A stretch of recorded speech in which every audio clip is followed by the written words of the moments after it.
Hi, it's Anthony here. Some parts of today's conversation may be triggering for some people.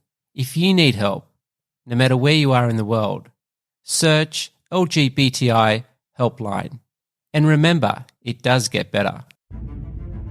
There was always a sense that I was different. And she kind of just reassured me with real-life examples that that's not how it was. It's taken a while to unpack it all because it's a weird thing that have to come out. I wasn't 100% sure I was lesbian. And one of my kids fell out in the bikini set. Families are a great thing, but I have one now with my husband being gay because it was on TV when I was growing up. Shouting 2468 gay is just as good as straight. Precious queer youth are taken care of. I've been mistaken for a man ever since age 20. And yet back then also you had that freedom to express yourself in these places. Wait, so like all of these people are LGBTQ? You're listening to LGBTI Conversations with Anthony Doig. Today's guest is a comedian and author who grew up in a Mormon faith, came to be a household name with her comedy show, A Bit of a Postscript, who didn't believe that lesbians and comedians even existed. Welcome to LGBTI Conversations, Sue-Ann Post. Hello and hello again. Now, you're a pretty world-renowned stand-up comedian and writer. So take us back to how did you get into being a stand-up comedian? Well, that's almost amusing in its own right. I was raised Mormon, and until I was 20 and came out as a lesbian, I had long plaits.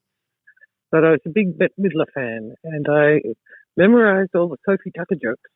And when I went to uni, that became a bit of a party trick. And then one year, the women's group approached me and said, "We heard you're funny. Could you get up at lunchtime for Women's Day and tell some jokes?" So I got up and did my Bette Midler stuff, and that was my first ever comedy gig. And I still owe her royalties, but never mind. And then I kept doing a few more things at college. Did a gig where I came out on stage at college. That was interesting. Yeah, went down to Sydney and started trying out at the Harold Park Hotel. Do you remember the first time you actually went out and talked to a big audience? I think that would have to be sometime in the late 80s. I can't remember what year. There was a lesbian festival where they booked the Opera House in Sydney. And I was part of the comedy lineup in the concert hall. So that's about, 2,000 people? And that was awesome. So were you ever nervous going out on stage? Well, I think most comedians get a bit nervous. I have friends who still throw up almost every time before they go on stage. But it's part of the ride. And once I'm on stage and you get that first laugh, it's fun. It is so much fun. I love it. And also get the vomit out of your mouth if you're that kind of comedian. Yeah, I tend not to throw up, but usually have a few drinks to settle myself down. Now, I did see a skit that you were doing with one of your stand-ups and you had a beer with you and you said that it helps with your diabetes. Blood sugar levels, yeah.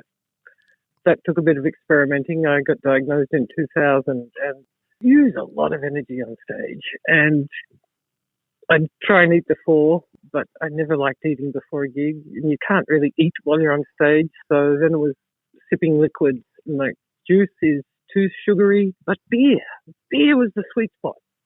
That would keep my blood sugar levels while I was on stage and made for a great throwaway joke because, it was a medical necessity. Therefore, I could take it off my tax, which got most Aussies on board as they drooled at the thought of, tax-deductible beer.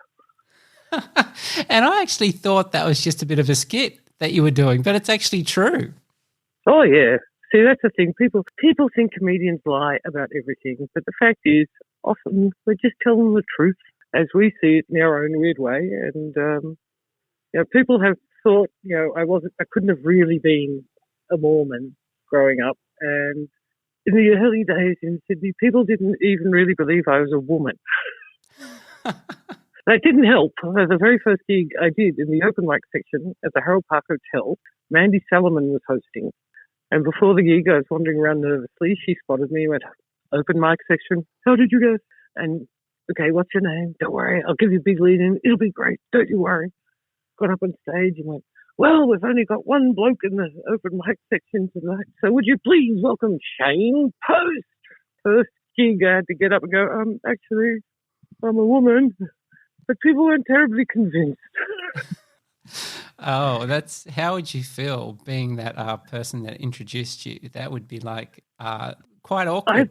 I've been mistaken for a man ever since I chopped my plaits off at age 20. And the thing is, people, they don't get embarrassed and apologetic. They actually get a bit angry, like I've tried to fool them and don't really believe me.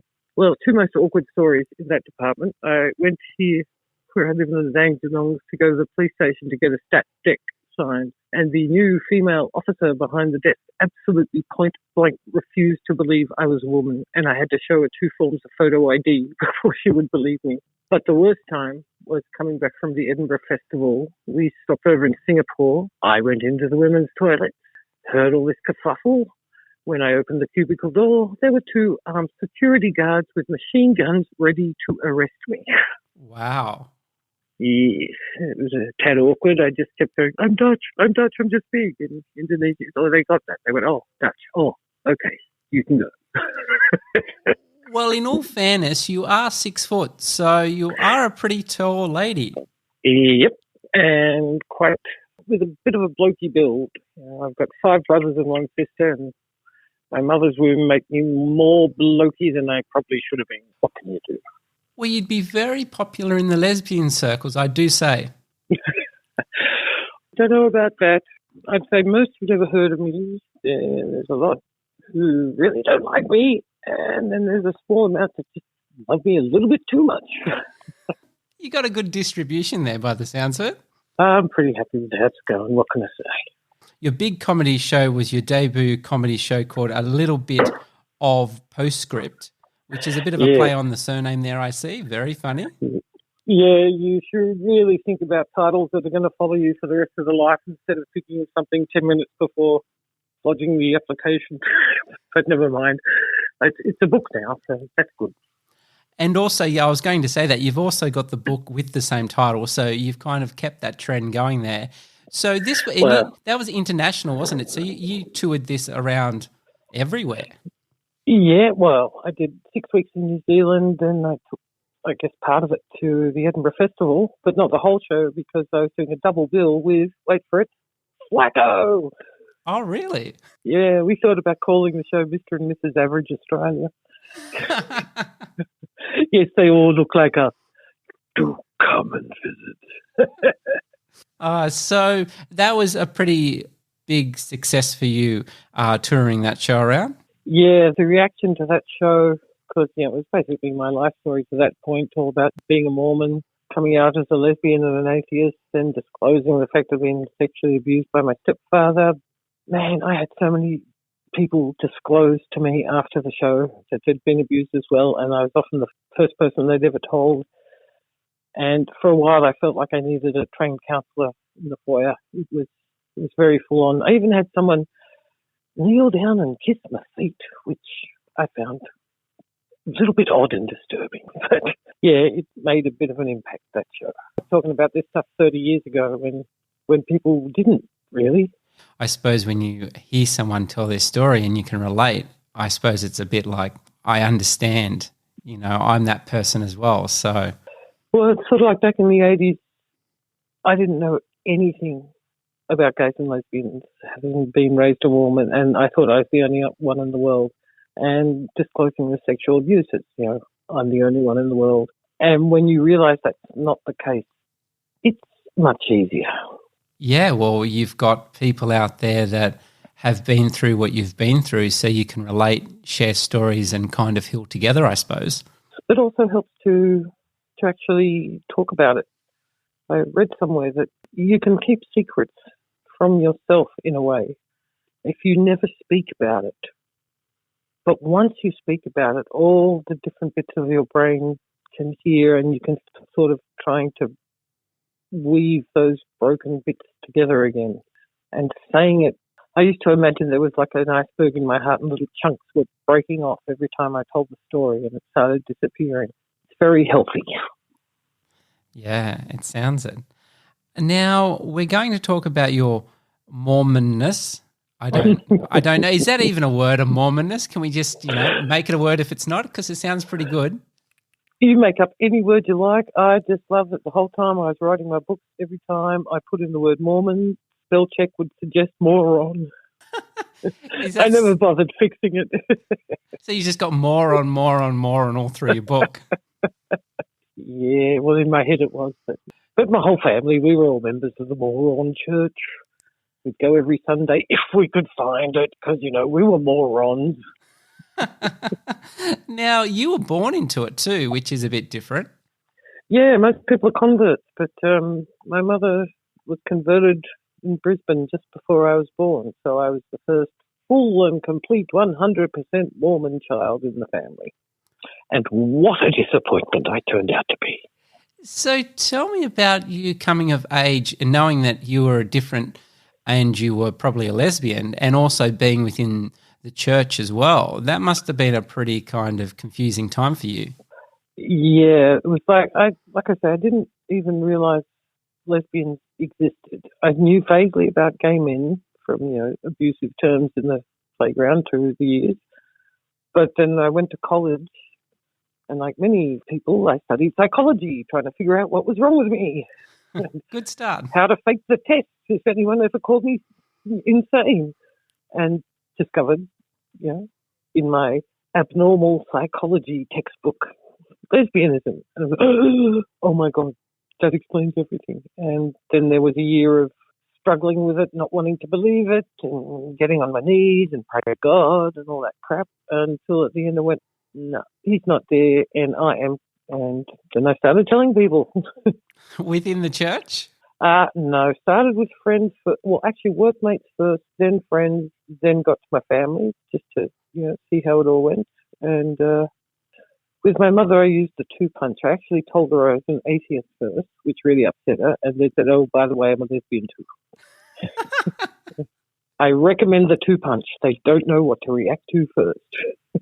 I like your way of thinking there. I think my little brother had the funniest reaction. When I told him, he went, oh, you little poof, and punched me on the arm. Well, the church has taught him well by the sounds of it, Yeah. Now, you've realised that you're a lesbian or around about this time, and as you were saying before, you decided to cut your plaits off. Tell us about that story. Well, that took going to 3 different hairdressers before I could find one to chop them off. It was all, oh no, a woman's hair is her glory. We couldn't possibly. And I finally found one who agreed and, chopped them off. And I've still got them. Oh, really? After all this time? I occasionally pull them out on stage just to show people what I used to look like. Props? Oh, yeah. I don't have many props, but that is one. So what made you keep them after all this time? Well, they were great long things, and they chopped them off in one go, and I thought, can't throw them in the bin. And I don't know, maybe it's some sort of morbid thing on my part, but I decided to keep them. And I'm quite glad because they're quite effective on stage. I can imagine they are.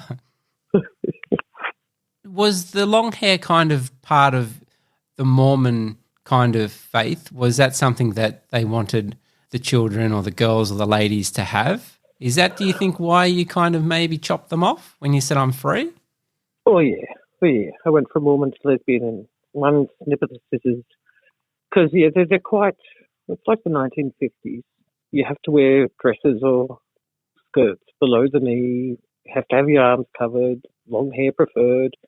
And with my mother, it's just, it's more efficient to brush it and put it into practice. It's neater. So that was my first act of major rebellion, chopping off my hair. And when you were in the church, any awareness of perhaps other lesbians or gays within your group, or were you just totally not even on the radar, keeping a low profile? Not a clue. But that's the interesting thing about the brain.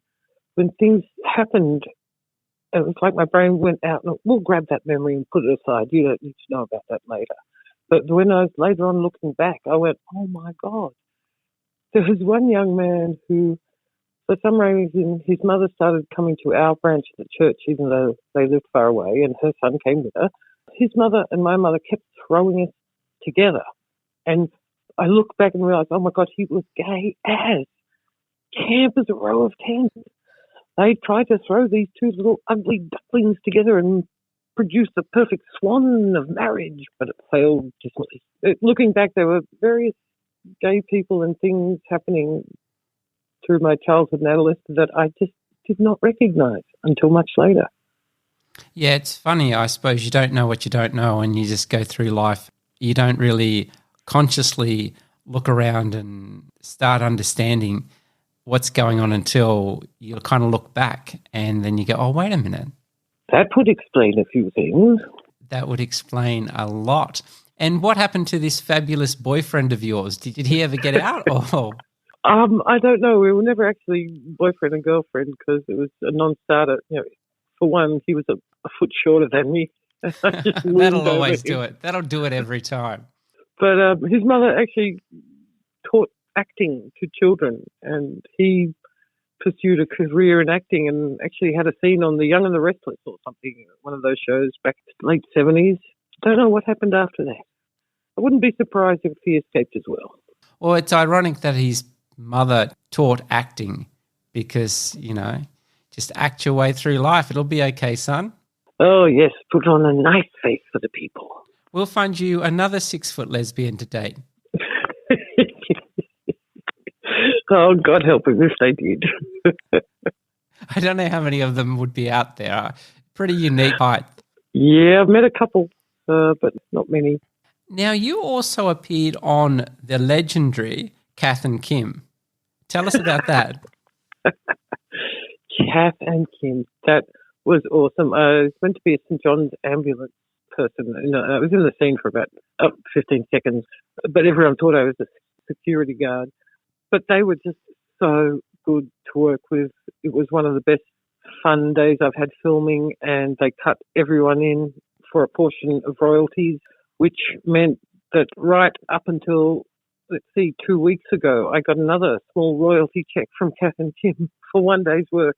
Got 12 years ago or more. It's really good to work with wonderful women, really ethical. It was great. A lot of fun. And there's been a lot of noise about Bring It Back. What do you think? Those girls could do shows for the rest of their lifetimes, and I'd pretty much watch anything they do. Pretty good put together. They're pretty funny as well. But I'm not sure in today's environment that it'd actually work as well. I think we're maybe all a little bit too politically correct these days. Yeah, look, these fashions come and go. The whole point of comedy is to make people laugh, and if people can make other people laugh, they'll get work. Yeah. But the PC thing, that's been happening since the 80s, and, there's a different term now, but it's exactly the same thing. And I remember watching a couple of comics in Sydney, male comics, who were outraged that people were booing their poofter jokes. It was, what's going on? And it's like, you don't say rude stuff about people. It's basically that. What amused me greatly is they would come back doing the same crappy material, but now they're an anti-PC, warrior. Yeah, whatever. Same crap, different title. Yeah, so it just gets recycled. Mm. That's interesting. That did you ever find when you do stand up, do you get pushback if you say something that is politically incorrect to a certain minority group? Well, it depends how you say it, what you say, and if you've got a nice smile on your face, you can get away with a lot. I like that. That works. Because my whole career, it's never been about, raging at people or hitting them on the head with a hammer or being angry about things. Because the wonderful thing about comedy is it gets in under the radar. If you're smiling and you're charming and you're telling them stuff they like and then you slip in something they're not sure about, it's okay because the comedy lets it slide in, and it's not till later that they go, actually, I should have been offended by that, but never mind. And they're at home in the driveway by the time they think of that. Power of comedy.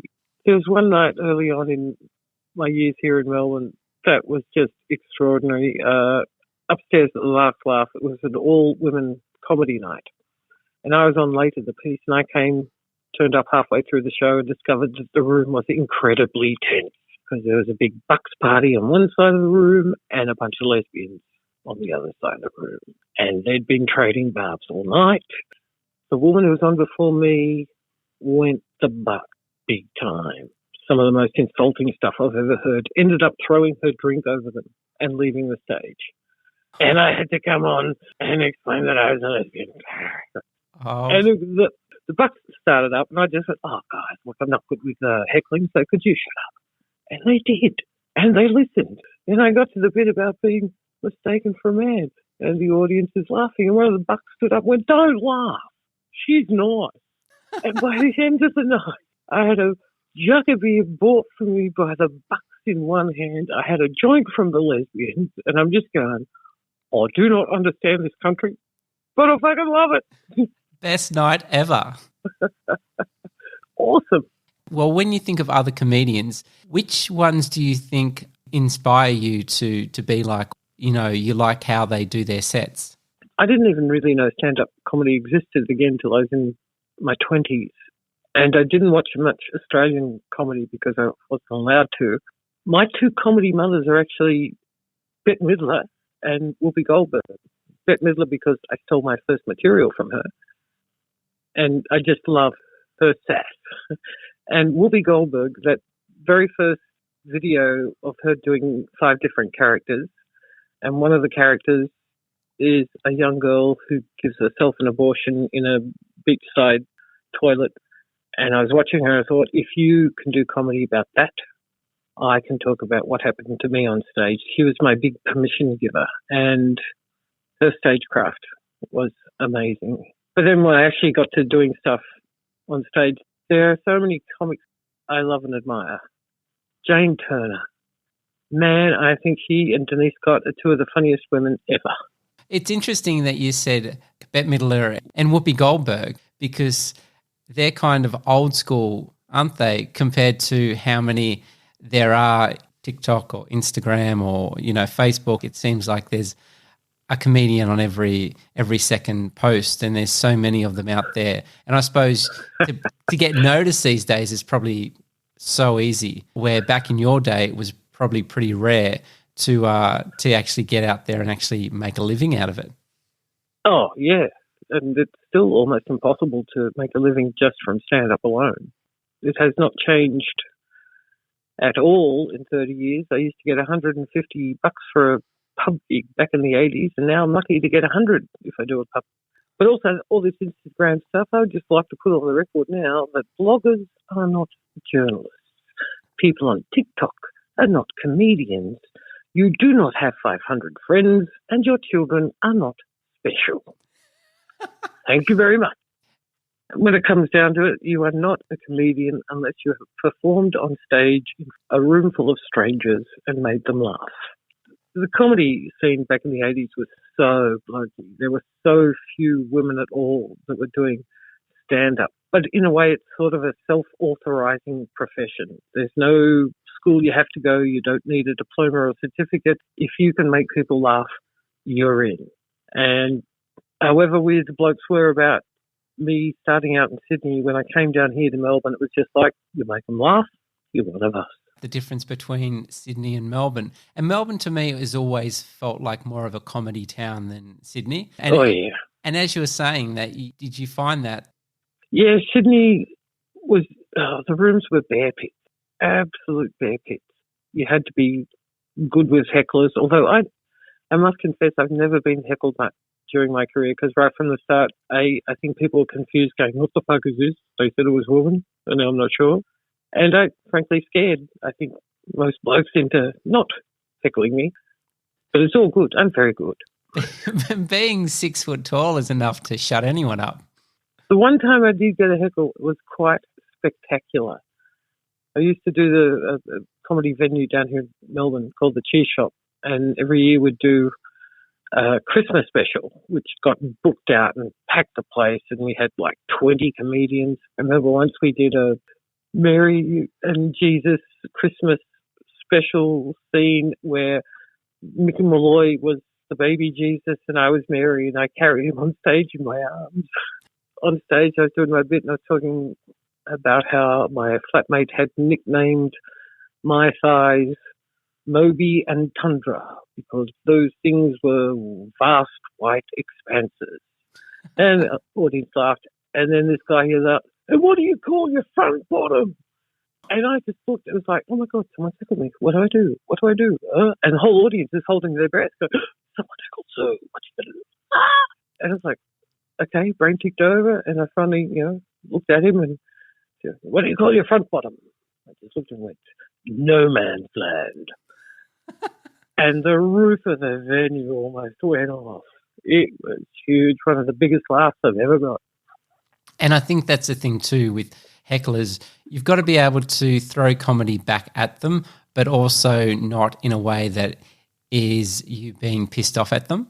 I have a rule, though. I don't respond to hecklers where it's obvious that everyone in the room heard them, because most of the time they can't.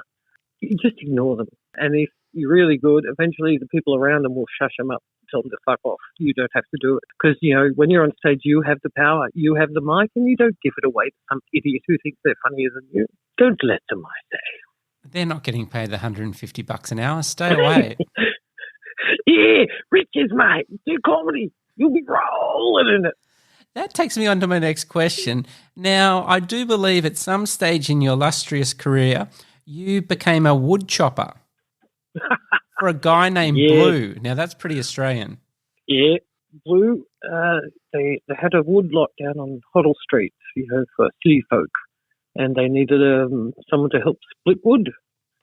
Because I'd actually been ordering my firewood from them because we had a fireplace in the house. And I said, I don't suppose you'd got any work going? And they looked at me and went, you might be able to do it. And so, I started working part-time, not using an axe, because no one can do that. That would be madness. I was using a hydraulic splitter. Oh. And I freaking loved it. That was awesome. Putting huge rounds of wood up and hearing it whack as it split apart. So tell me... They me... paid me in cash and occasionally gave me some pot as well, if I'd been a good girl. Oh, well, there you go. Good boss. Exactly. Is that to keep you going working, or is that to make you relax after work? Definitely after work. Wouldn't want to operate a hydraulic splitter stoned. I think that would be wrong. So what is a hydraulic splitter? Now, considering most of the gay guys are listening to this going, what is that, darling? Okay, think of a little trailer with a very solid metal back wall, and then a splitter, a big V-shaped piece of metal on another panel, and you put the wood in between, you pull a lever, and the two things go together, and it smashes it apart. That's pretty impressive. And lots of fun. Good stress relief by the sounds of it. Oh, yeah. I had a few part-time jobs, and something that's physical, that doesn't require brain work, is very relaxing. Oh, well, you've done another book called The Confessions of an Unapologetic Lesbian Ex-Mormon. Now, that's a pretty long title. Yeah, it wasn't my idea. Yes, I got invited to perform at a gay and lesbian Mormon conference in Salt Lake City, Utah, and it was just like, oh man, get me a camera crew. We're going to make a doco. We're going to write a book. This is going to be amazing. So I organised for the ABC to do that, and the ABC published my book. And I hadn't realised that you sometimes don't have as much say over what happens as you reckon, because the editor came up with that title and was quite insistent upon it.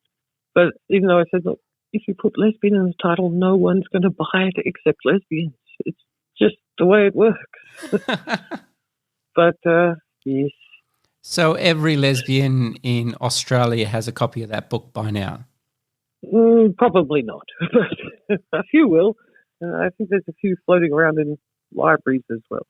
Now, do tell me about this conference of the gay and lesbian ex-Mormons that you went to in Salt Lake City. Now, that sounds pretty interesting. Pretty mind-blowing. I thought at one point they were going to capture all stages of a nervous breakdown on camera. The filmmaker made me go to some of the workshops and stuff, which I really didn't want to do. But did a keynote speech for them, did another gig somewhere else for another cause. Amazing people, had a wild time. And it's not in the book, but I got to fulfill a secret plan that within sight of the temple I drank alcohol, smoked pot, and had sex. Woohoo! So is there that many ex-lesbian and gay Mormons that they could actually have a conference? That blows my mind. Oh, yeah. There's quite a lot of Mormons in the world. They always claim to be the fastest growing religion in the world. I think they're up to about 7 million. But even the exes still want to still believe, still have faith and organise their own little things. Not many tend to, well, I can't say statistically, but not everyone walks away, shuts the door and gets enough of that crap. It was pretty wild. So you were saying that there is a lot of ex-gay and lesbian Mormons that want to still practice a faith but do it within their own, I suppose, church or group. Is that right? Yeah. Quiet study with friends and still believing all that stuff. Does that work, but considering who they are as people to what the church actually preaches? No, and the church will probably never accept gays and lesbians. They're really quite right-wing and fundy and doomsday preppers. That is one of the odd things people may not know about the Mormon church. We're supposed to be getting ready for the end times, the second coming, the great and dreadful day of the Lord, and all Mormon families are meant to have a year's supply of food and water, enough for their family plus 2 extras if you need to save people, because the end times are going to be terrible, terrible. So you can only save 2 people? Yeah. Don't worry about the rest of the 25 million. Just save 2. Just the first closest 2 to you. And if they're gay and lesbian, leave them behind. Yeah, pretty much. Won't need you in the afterlife. Wow. And you know what the interesting thing is about that whole doomsday, the end's coming scenario is that if the world was nuked or something crazy happened like that, would you really want to survive anyway? I wouldn't want to, open the bunker door to see a devastated country with corpses everywhere and go, okay, let's start a school system again. What? No, I think I'd rather go out in the first flash. Yeah, it doesn't make any sense to me. It's kind of like you just want to be, well, there'd be nothing left anyway. So what's the point of living in a bunker for 12 months and then opening the door and going, oh, we've literally got nothing, and then you probably end up dying of disease and starvation anyway. But then, you feed the vultures and wolves, so that'll be... that all works out fine then. Oh, the circle of life, you know. So true. Now, if you could go back and tell your younger self anything, what would it be? Oh, look, I've been through this scenario and there is no point going back because I think, like most teenagers, if I turned up, she would look at me and go, fuck you, old woman. What would you know? You've forgotten what it's like to be young, free. There'd be no point. Sue Ann Post, thank you so much for joining us on LGBTI Conversations today. It's been a laugh. You are more than welcome, young sir.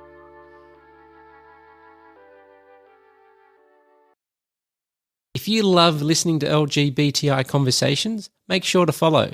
This will help other people find us much easier. And also, make sure that you never miss out on an episode. Thanks for listening to LGBTI Conversations with me, Anthony Doik.